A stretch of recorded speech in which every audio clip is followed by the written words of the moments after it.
All right, we're here in the Hondata booth. I have Mike aside. This is his EM1, and it's been drawing a lot of attention. It's a 99 Honda Civic SI. This is my first car I've ever owned.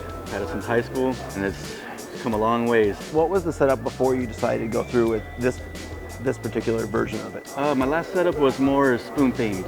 Okay. I had a lot of spoon products in the engine bay, a few Vision, and some Desmond Rega Masters, and that was just kind of what I was going for, is to kind of build a spoon themed EM1. What clicked in your brain? What thing did you think, you know what, I'm just gonna pretty much take it clean and build something so custom?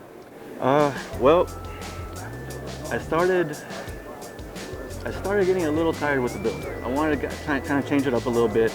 Me and RC have been friends for a very long time, and he's always kind of pushed me to go with the K-swap. So as of last year, we finally agreed to do that. He came down to Tucson, picked my car up. It was originally going to be a K-swap with a shaved, fully shaved and tucked engine bay, and just respray the engine bay, and that was all it was supposed to be. Well, the engine is just a stock TSX long block K24 with a 5-speed transmission. It's got a JDL auto design turbo manifold, the hot parts kit with the all-in fabrication intake manifold and intercooler and radiator combo.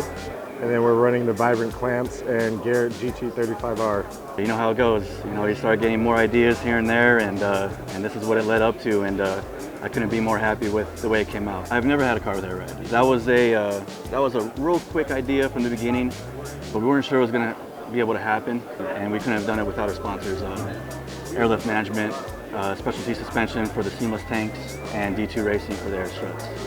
So I want to thank them also. We ended up spraying the whole interior. We went with the ICB Japan seats with carbon Kevlar backs. We went with the Workspell hub and tilt. We have the Nardi wood grain steering wheel in right now with the K-tune shifter. We ended up chroming the K-tune shifter along with some other few parts. So everybody has a big mad rush leading up to SEMA to finish cars and get stuff done.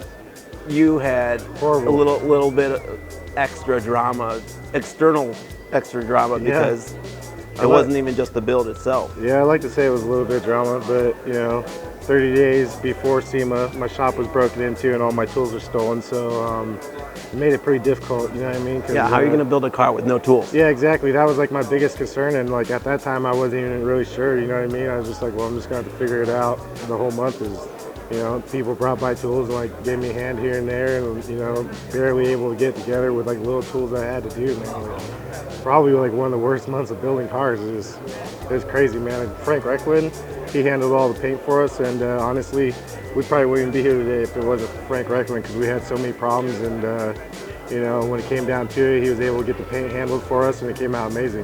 Me and RC plan on hitting as many shows as possible. We want to go as far as Texas for Week Fest, San Jose, and hit all the SoCal shows.